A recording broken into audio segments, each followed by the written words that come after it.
Welcome to Dr. Akmal Makhdum's YouTube channel. He is a psychiatrist, a teacher of psychiatry, and a commentator on social issues.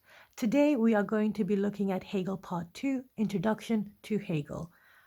Let's continue from where we left off.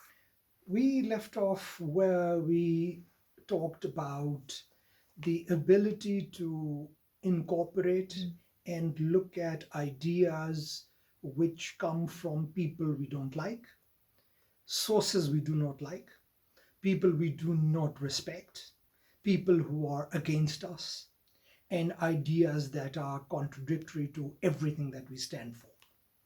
And that is where we once we start talking about the dialectics and so on later on, we'll talk about the details. But this is which Hegel considered very important for human development. And not only that it was important for human development, this is what he believed actually occurred.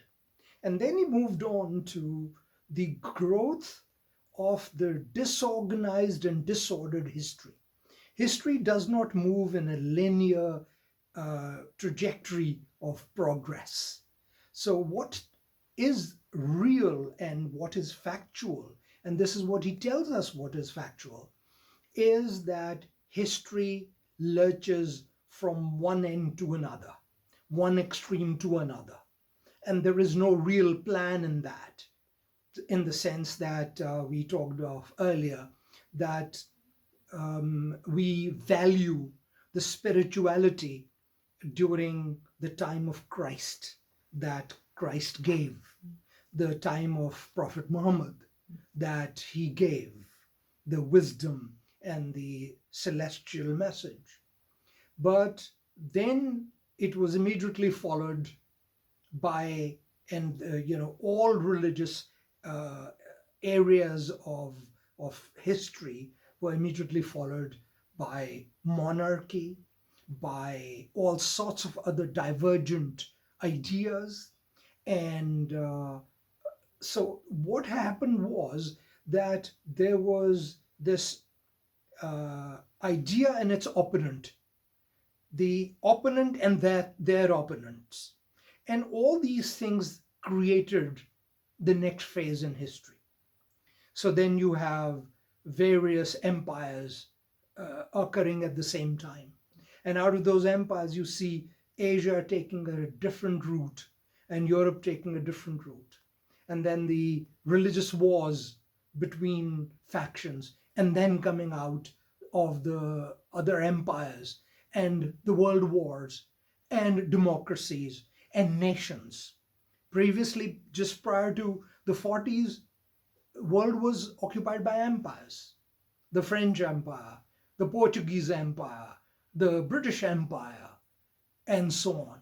And then, of course, the massive emergence of the Japanese Empire and the American Empire.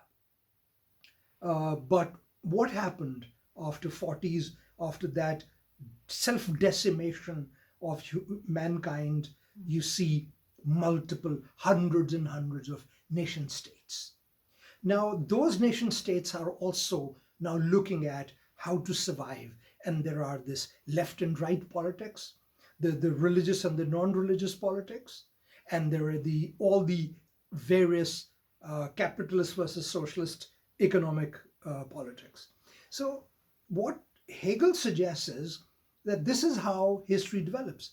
There isn't anything very smooth in history.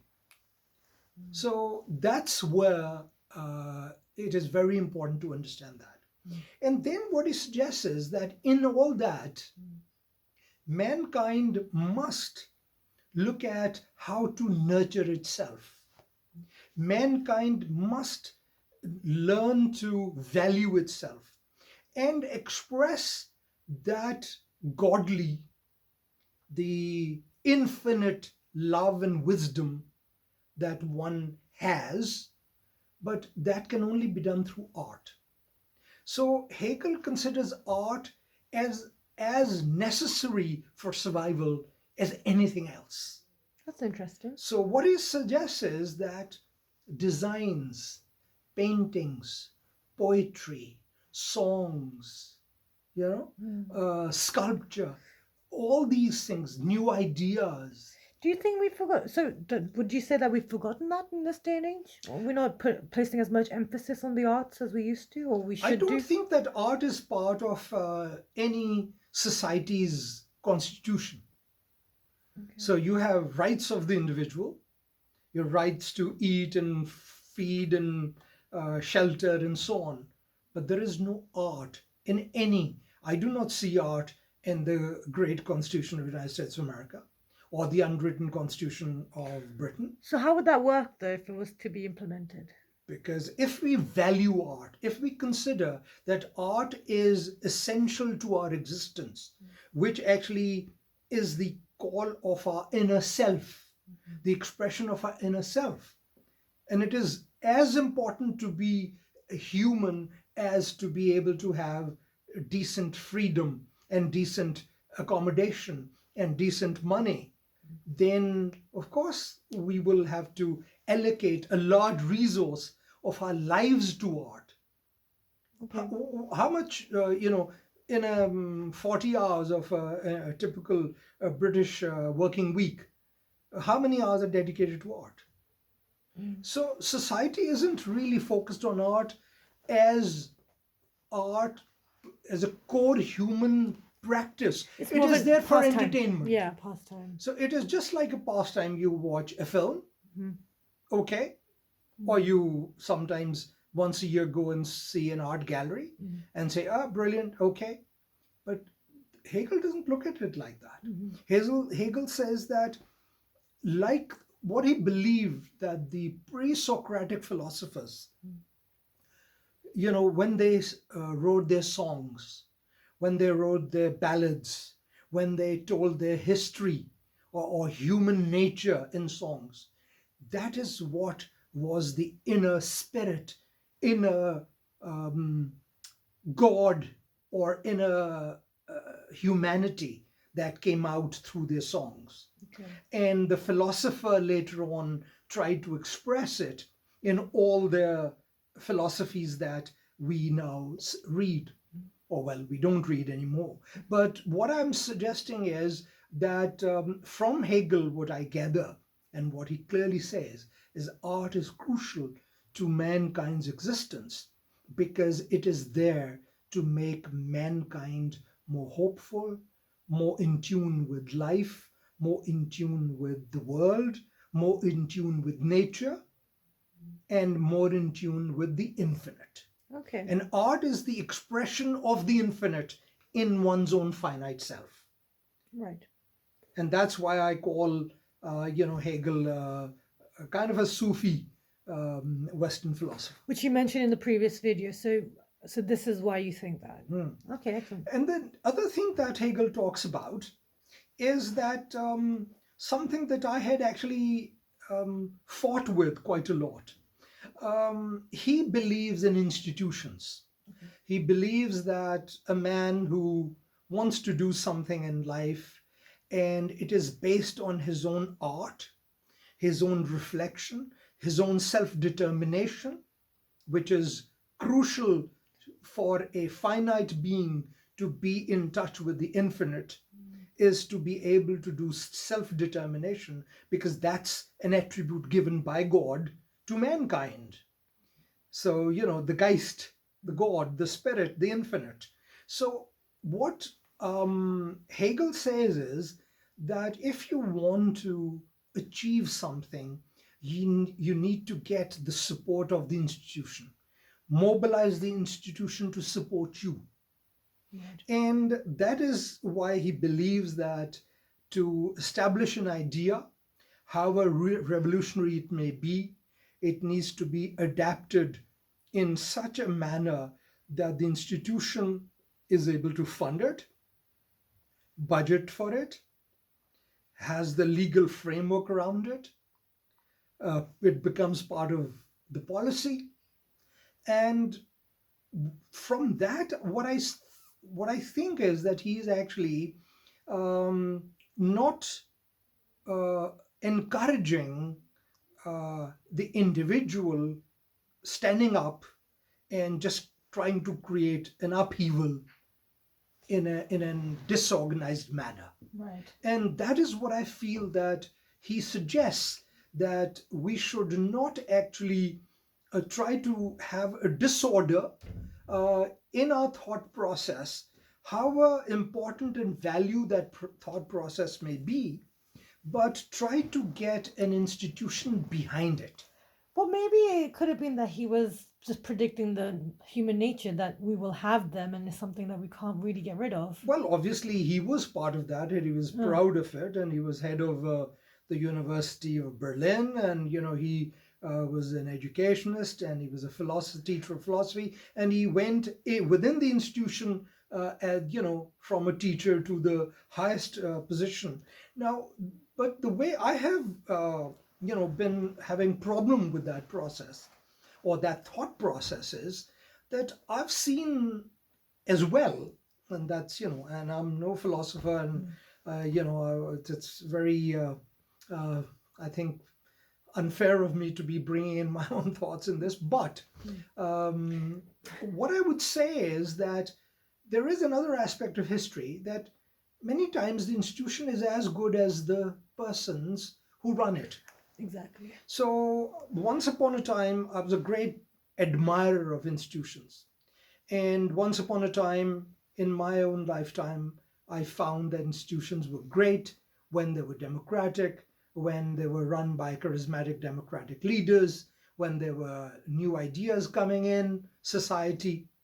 But then the whole thing changes, and then there are people who are revisionist, or people who are extreme, and they do not like opposition, they're ruthless.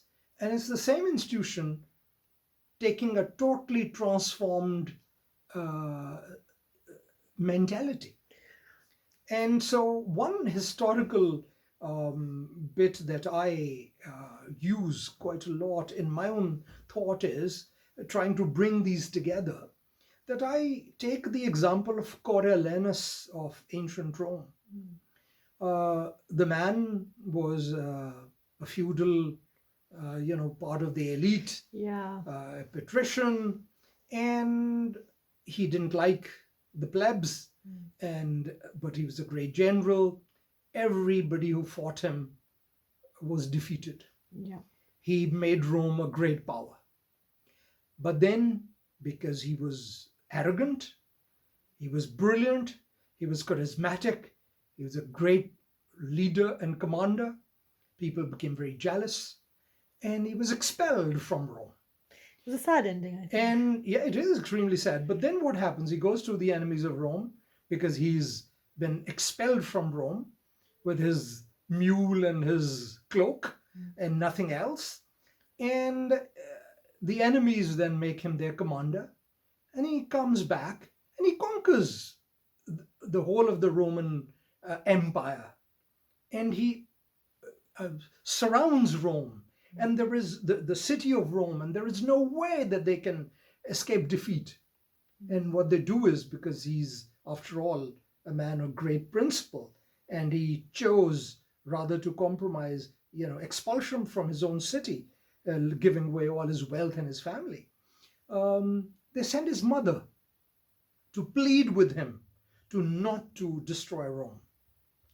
And then he agrees to that.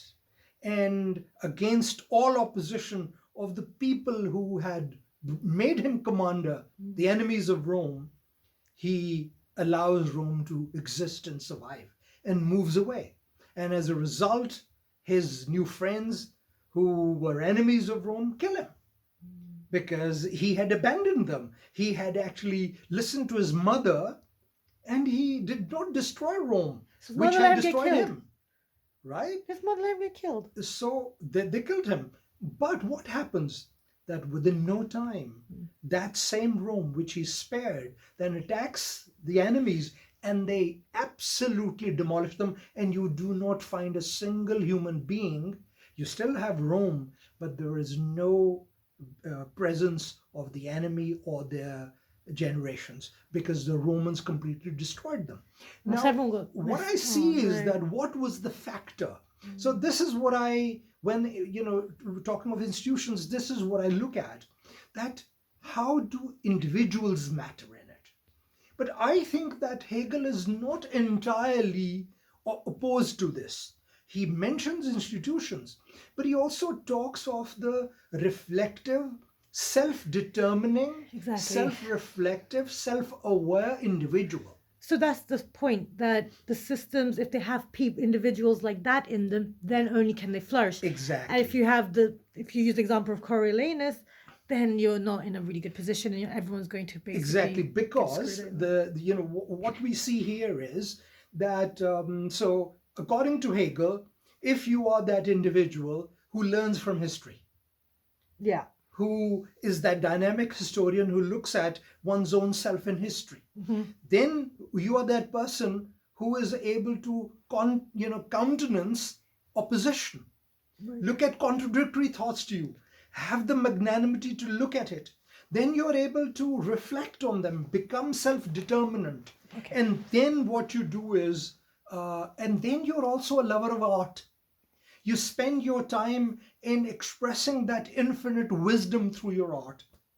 And then the institution that self-determining human being makes is the institution which will be great. So this, what I feel, is the time to think that these are the bits that we need to now start to look within ourselves, the artist in ourselves, the self-determinant, not somebody who's defined by others.